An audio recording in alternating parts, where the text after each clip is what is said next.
Show and Sell with Noelle. It's me, Noelle Nelson, realtor with Sweet Magnolia team over at Century 21 in Summerville, South Carolina. I came on here today to tell you guys a little bit about what's happening now as an update in the market for real estate. We are currently, as a predominantly buyer's agent, having to have many wine nights. Absolutely, because there is currently a bidding war going on. So some buyers, when I'm meeting my first time home buyers or buyers that are relocating, my military relocation buyers, they're asking, what is a bidding war? Well, a bidding war is a time where right now there is multiple offers on each house. So currently we're looking at, like, for instance, I put a house on the market last Thursday and we received 8 offers, all full price offers and over asking offers within 48 hours. So it's real out here. So stay tuned so you can find out more information about what and how to overcome a bidding war.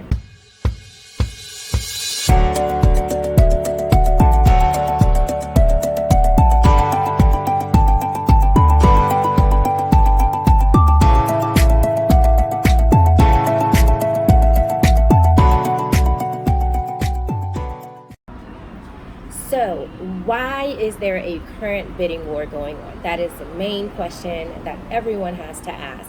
Well, one reason is because there is tight inventory. Inventory in almost all markets across the nation are at an all-time low. Sellers are not wanting to put their house on the market due to the current pandemic.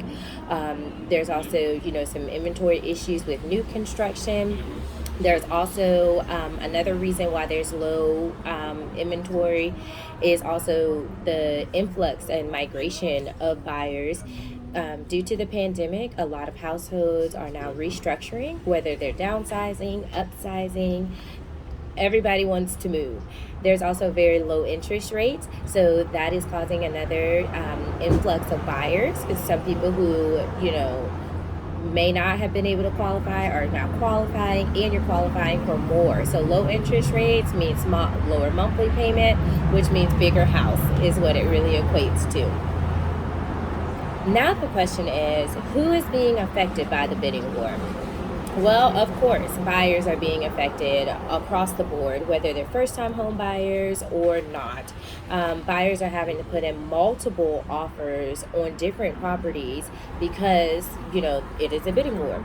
Sellers are also being affected. They're actually seeing the best uptick of this, where it is a hot market.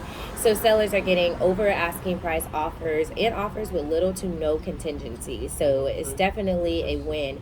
If you are looking to list your home now, I'll do the plug. Reach out to me, Noelle Nelson. I'm happy to list it for you and get it sold. How is everyone being affected, or how can you overcome a bidding war if you are a buyer in today's market? I have 9 reasons here that I'm going to quickly run through, but if you want more information, you know how to contact me. Number 1, be prepared. So make sure that you have your pre-approval in hand. Your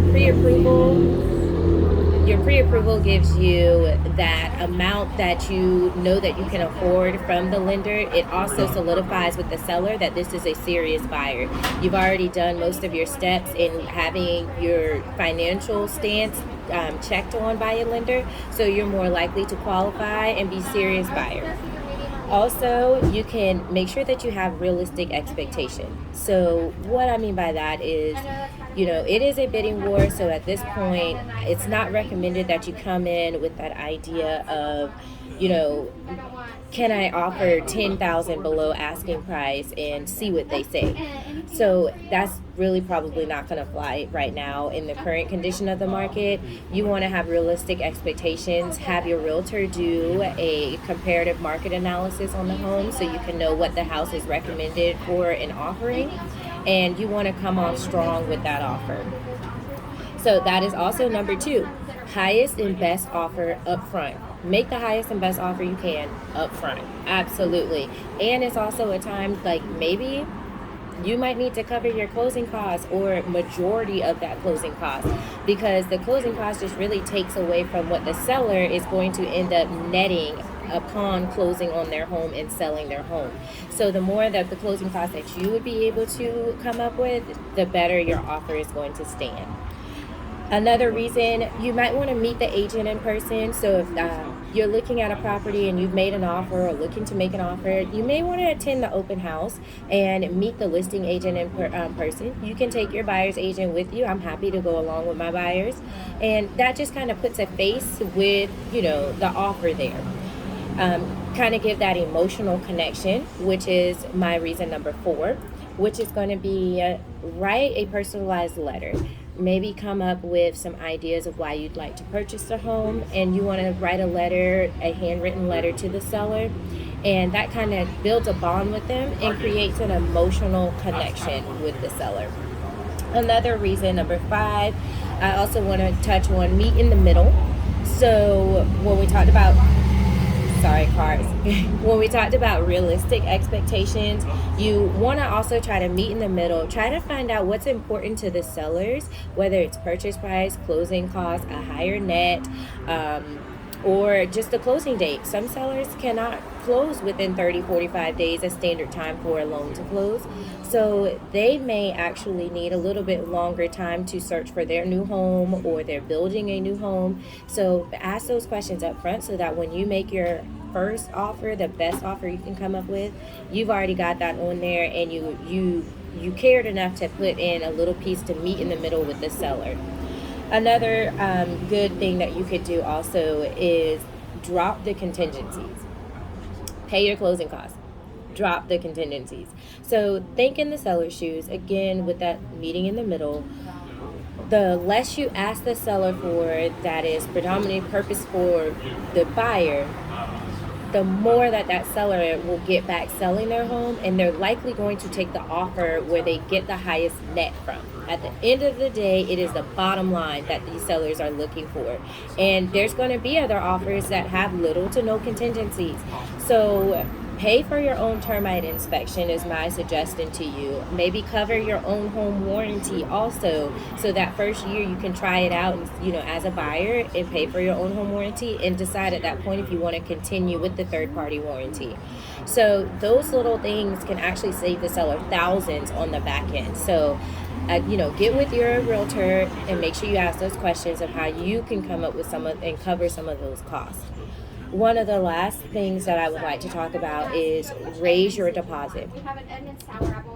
Increase your earnest money deposit by all means, because it tells the seller how serious you are about purchasing the home. So, $500 earnest money and stuff, I know in our market is not going to work anymore.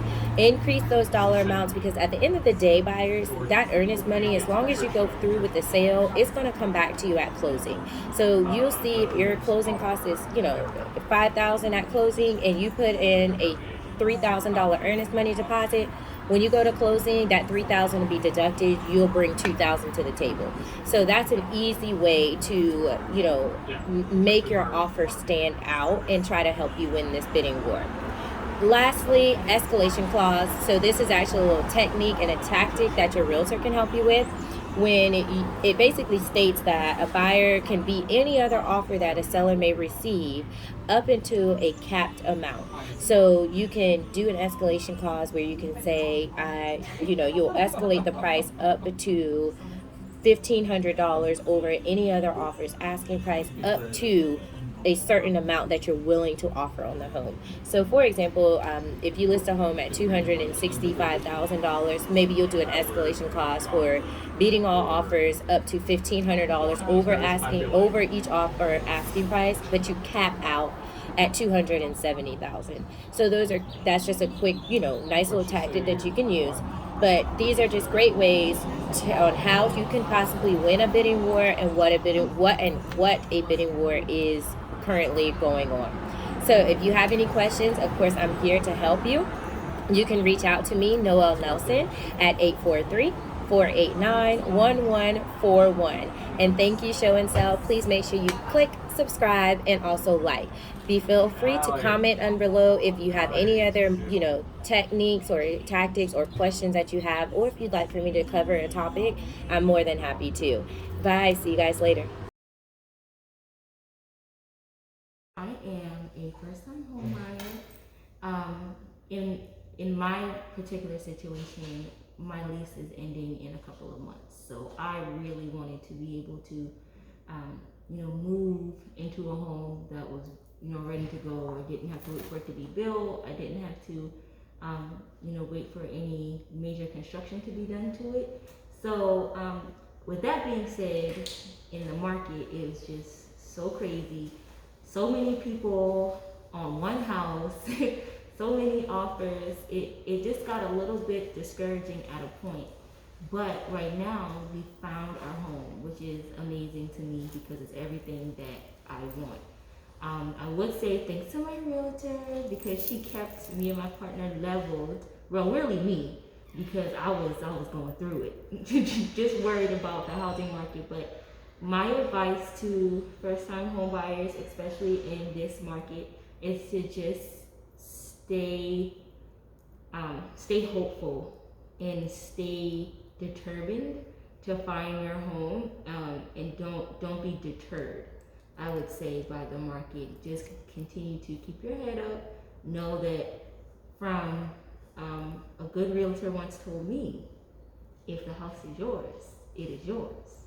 So just keep that in mind.